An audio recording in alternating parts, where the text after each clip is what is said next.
Now that we're familiar with the basic tools, it's time to use them in action. In this clip, the performer is wearing a gray t-shirt with a white Arcturus star logo on it.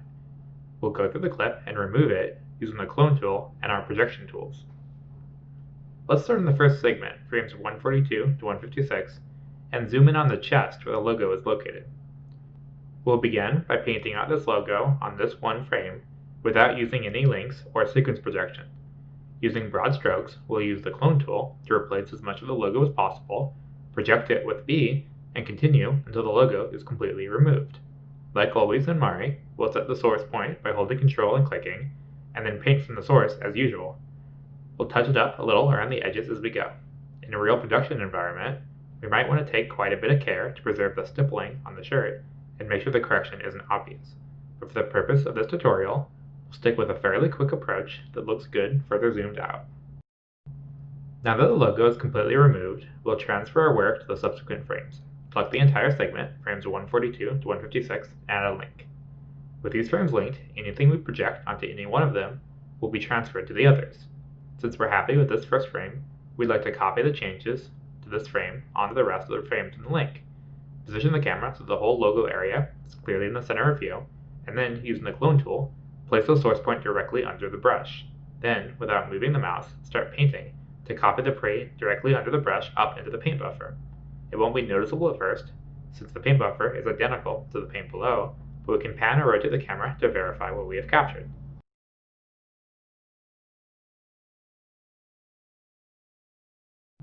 Once the entire area is cloned up, we can press the B hotkey to bake back onto the same frame, and wait for our link to process.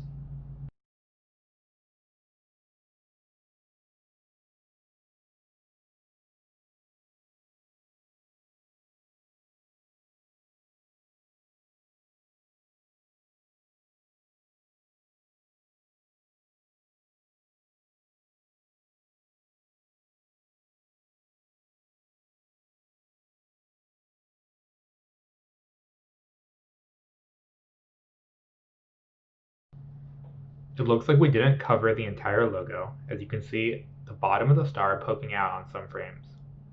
Let's go back to the original frame and clone back over that area to correct it.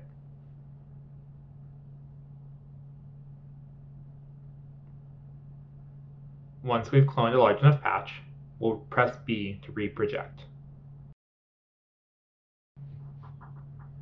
While we've saved a lot of time by projecting the entire 15 frame sequence at once, it's not always necessary to link an entire segment at the same time. Often, due to jitter in the mesh's surface, changes in lighting and shadow, or deformation of muscles and cloth, you might only want to link a few frames at a time, and then start in the next few. In this case, it looks like linking the entire segment worked pretty well. Let's zoom out and review these frames. Due to stippling on the shirt, you can notice a little jittering on our projected patch, where the surface and UV coordinates of each frame vary from frame to frame. The severity of these issues depends on the clip and the capture, but in this case it's fairly unnoticeable. Once we zoom out so the clip is about as tall as our viewport, it's no longer visible.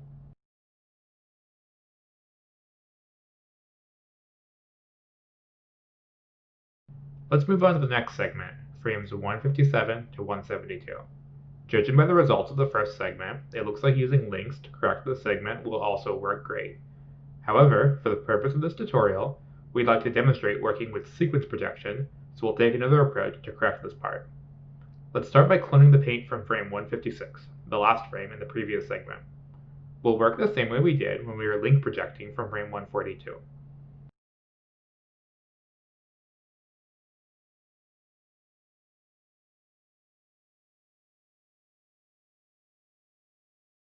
When it's all copied up, we'll step forward to frame 157 with the W key. We want to project this paint onto this frame. Looking at the two frames, he's moved slightly to our left. Let's nudge the camera over a bit and then press B to project. If we were using the link workflow, we might have linked this frame with several more before projecting and would be ready to review this segment.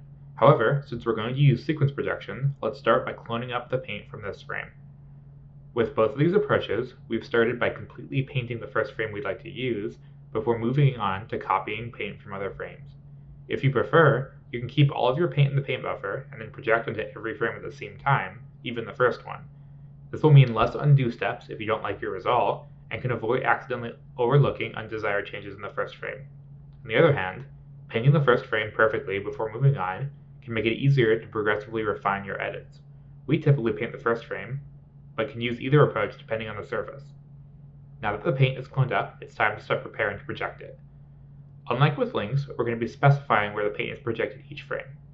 Let's start by storing the camera position we've been cloning from with the E hotkey. Next, let's step to the next frame and review what's changed. Not much motion, but it looks like the surface is tilted down very slightly. We can step back and forth a few times to verify this if we need. Let's make a very slight nudge downwards and press E to save this new camera position.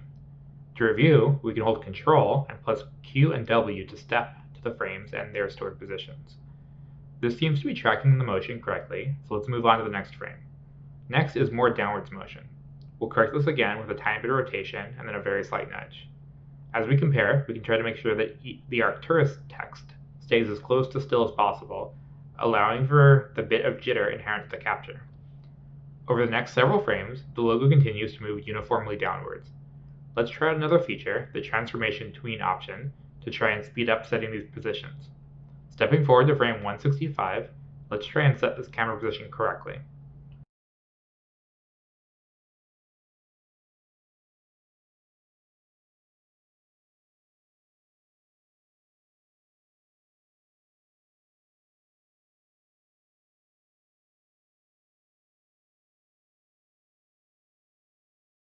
When we think that we have a decent result, we can control-click on frame 159 in the frames list, and then frame 165 to select exactly 2 frames. Then press the Pause Tween button in the Tools UI. This will add stored transformations to each position in between the two selected, with linear interpolation of the motion. Let's hold Control and press Q and W to step through these frames. Okay, that looks pretty good. Let's give this a shot and see how the result looks by picking all these frames and pressing the Run Sequence Projection button. Then, we can zoom out and step through the frames regularly to review.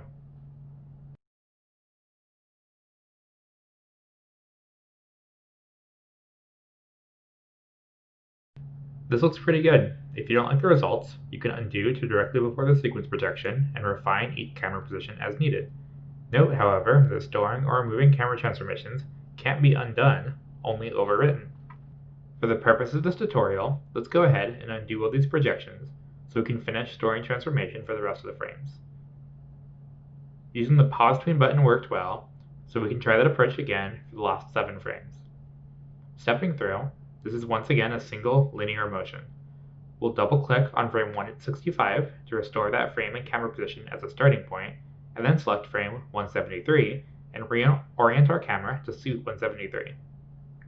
This is a tiny bit of horizontal rotation, so we'll use Mari's Control plus R plus left click hotkey to roll the camera a bit to find the perfect match.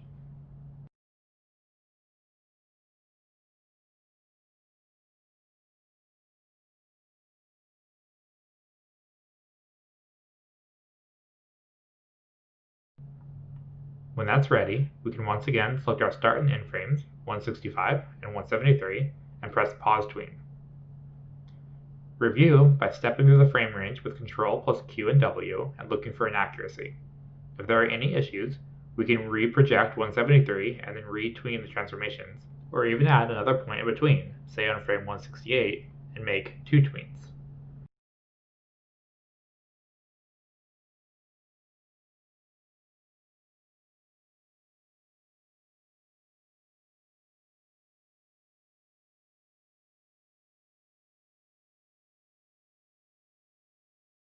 Once we're satisfied, we'll select all of these frames and run sequence projection.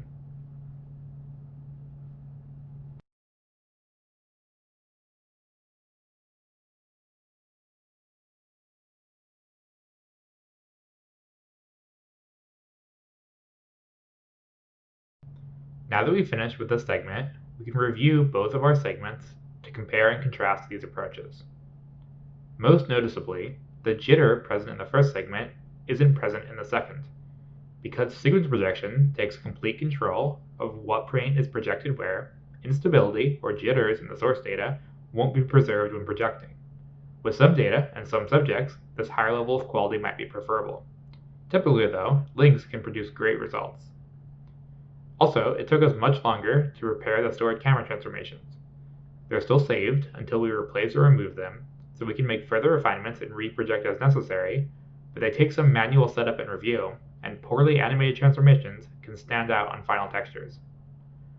One last feature that wasn't covered in this demonstration is that sequence projection doesn't depend on stabilized segments, so a series of frames, even with very short or single frame segments, can still be painted quickly. Overall, both tools are valuable to use as the situation dictates. To finish painting the clip, we'll select the two unpainted segments and choose Link Frames, which will produce two links, one for each segment. We can clone up the paint from 173, position it on frame 174, and bake to complete the third segment.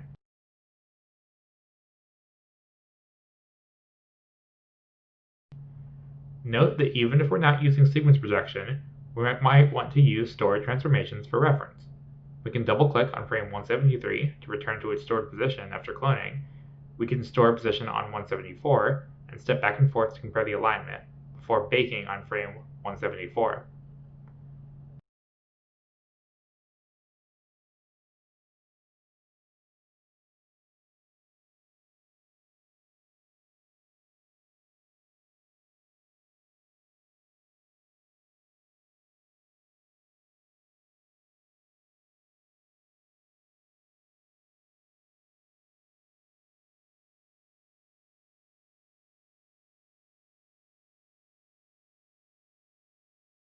For frame 191, we'll clone from frame 190 the same way, setting a stored position before cloning, and comparing frame 191 for a close match.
Now that we've finished correcting our file, we can save it and prepare for export.